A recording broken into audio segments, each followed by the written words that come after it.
Hello. Whether this is good morning, good afternoon, or good evening, I hope this presentation finds you well. My name is Lindsay Sayers, and I will be presenting today, February 29th, 2016, on the topic of developing healthy relationships between faculty and preceptor.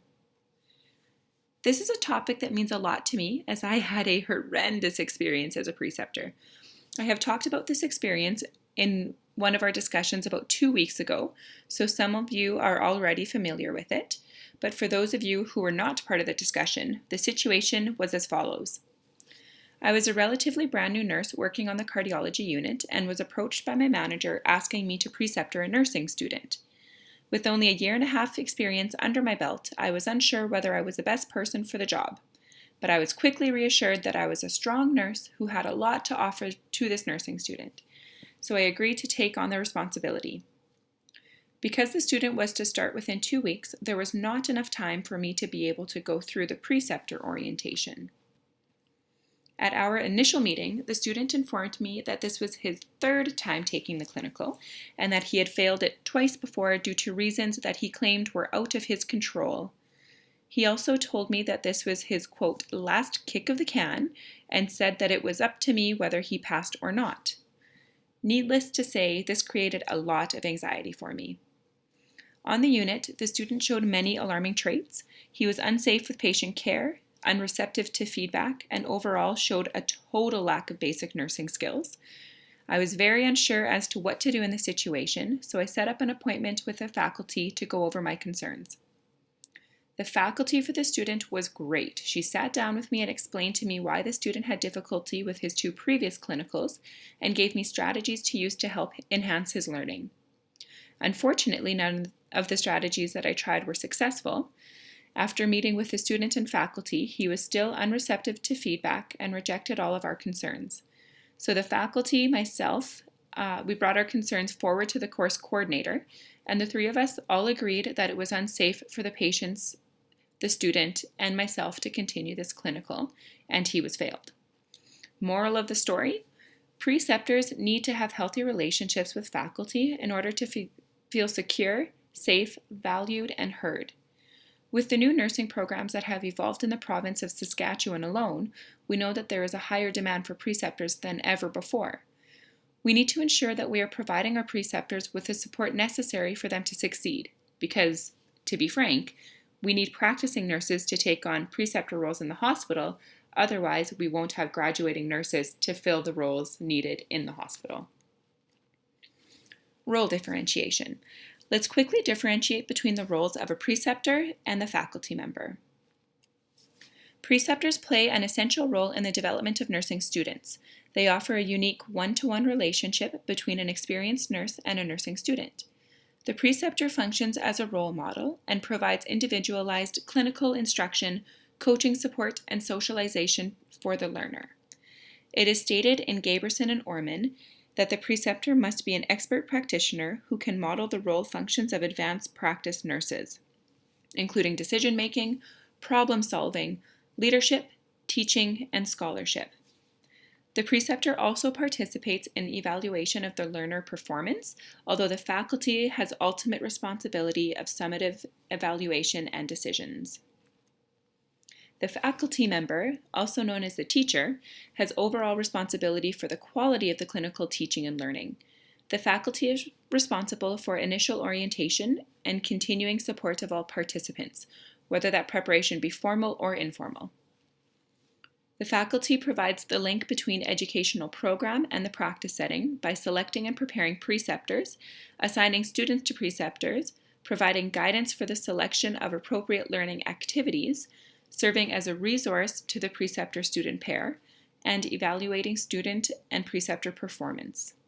Although the faculty member may not be physically present during clinicals, they are expected to enhance the personal and professional development of the preceptor.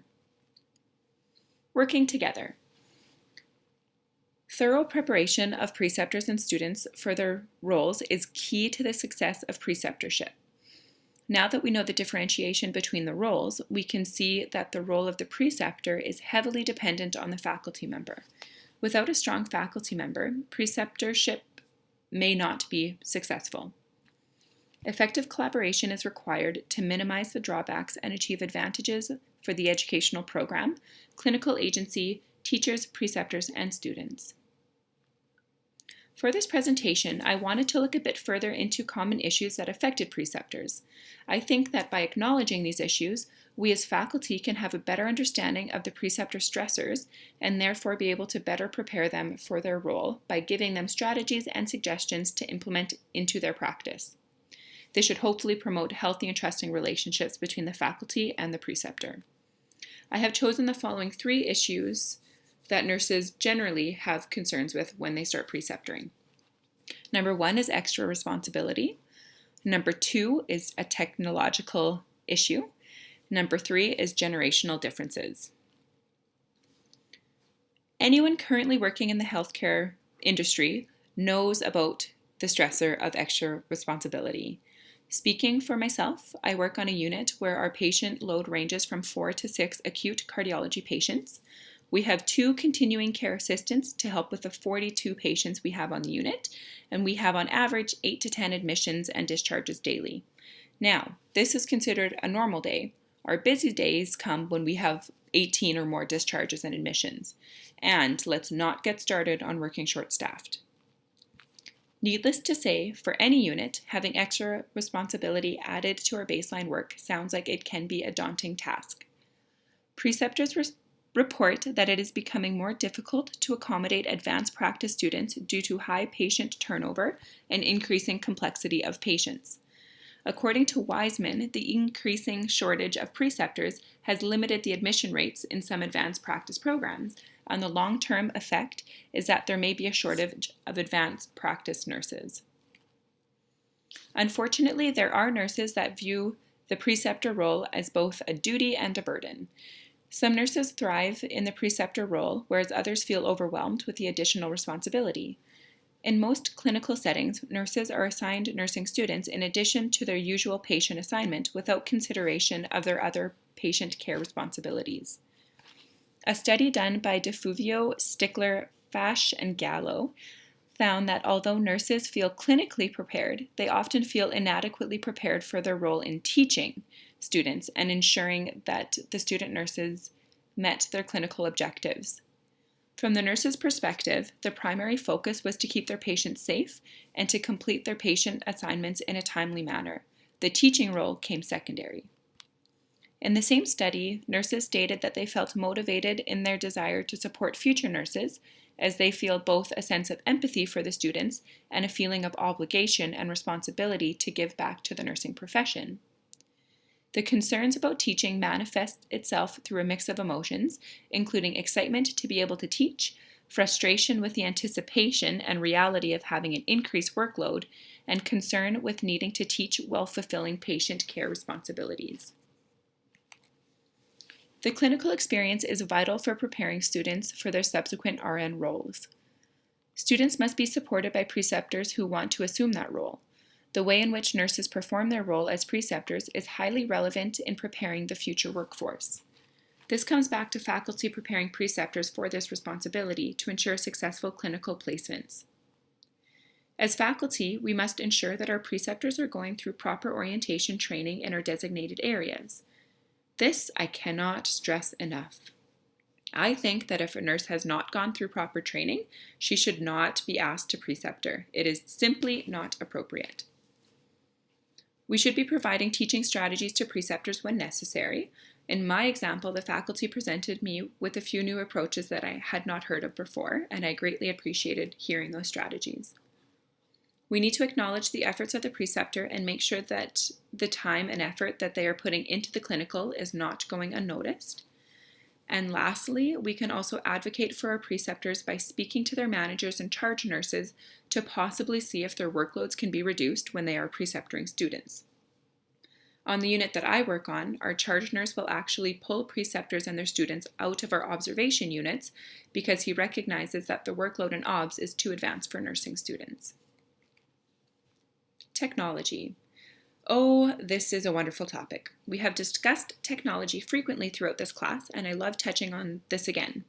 For the use of the presentation, I will be discussing technology in the purpose of communication between faculty and preceptor.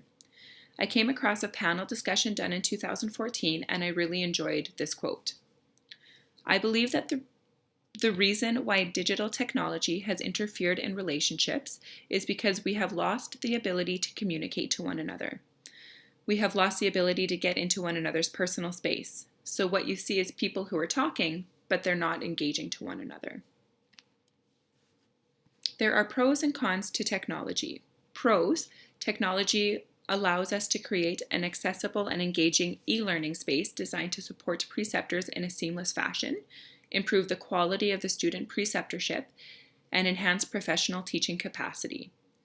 Technology allows opportunities for rural, national, and international student placement and helps ensure that faculty members are accessible. Technology provides quick discussions between preceptors and faculty through the use of text messages, emails, Skype, etc. Some cons to technology. Messages can be taken out of context, and some preceptors may lack accessibility to technology. Technology lacks your true face-to-face communication, and some people may not feel comfortable with using technology to communicate. To help ensure that we are supporting the preceptors in their role, as faculty, there are a few things we can do to help with the cons presented in the previous slide. At the beginning of clinical, talk with your preceptor on their thoughts of communicating through technology. If they feel comfortable with using technology, then by all means utilize it to your benefit. If your preceptor does not, then make sure that you are adjusting to their comfort level. It is important to remember that preceptors are taking on students above their baseline workload, so we should be accommodating to them as much as possible. As mentioned in the previous slide, technology lacks your true face-to-face communication. Whenever possible, have conversations with your preceptor either over the phone or in person. This can help eliminate things being taken out of context. With items like course objectives, assignments, etc., I think it would be okay to share these online. But for items like midterm evaluations or concerns with student evaluation, etc., it can be beneficial to meet in person or to schedule a time to talk on the phone. When I was preceptoring, my faculty member would actually come to the unit to discuss student performance. I know that this may not be possible for everyone, but as a new preceptor, I really appreciated her commitment to helping me through the clinical. It made a huge difference knowing that she was there for me. Generational clash points. So this can mean clashing between preceptors and students or preceptors and faculty. For this presentation, I will focus on the relationship between preceptors and students and how faculty can help preceptors manage potential disagreements between generations. The data suggests that generational clash points are occurring during preceptorship experiences, and the implications of these are serious, particularly from a nursing recruitment and retention perspective. It is vital that proactive measures be taken to inspire the future generations of nurses, rather than stifling their spirits and assertiveness. Within the discipline of nursing, values and expectations are often deeply rooted in the tradition and customs of nursing practice. As the younger generations bring new ideas to the practice setting, clashes occur between the generations, which can be difficult to resolve. Negative attitudes from senior staff towards younger generations can develop, and high levels of stress are reported by younger professionals.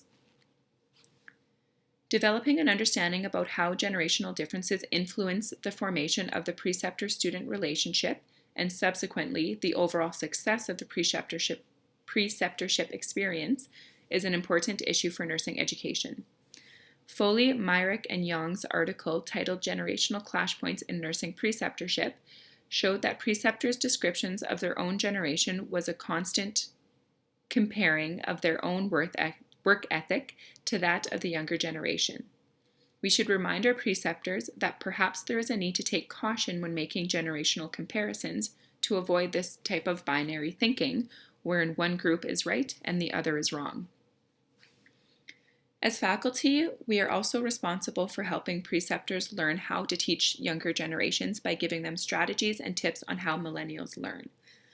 Faculty need to ensure that the preceptors are aware that millennials are accustomed to using technology to communicate and to retrieve quick answers via the internet, and that millennials tend to have short attention spans and are not accustomed to reflective, systemic thinking and have difficulty with problem solving, conflict resolution, prioritizing, and focusing on singular tasks.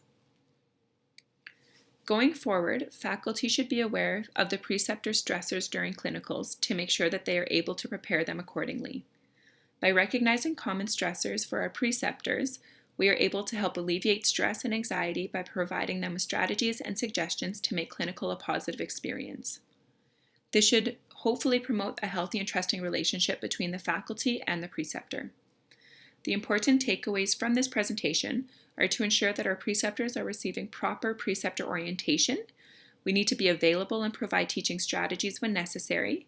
Involve charge nurses and managers to see if preceptor baseline workloads can be adjusted during clinical times, and to ensure that the preceptors are being acknowledged for their efforts in taking on students in their clinical setting. We have to start off the faculty-preceptor relationship by asking the preceptor if they feel comfortable using technology to communicate, and adjust communication as appropriate, and to try to discuss student performance in person or on the phone, as texting or email messages can be taken out of context. Lastly, we have to remind preceptors to be cautious when comparing their work ethic with their students, as they may differ. It will also be very important to help preceptors understand how to teach younger generations, as this can help set a positive tone for the clinical.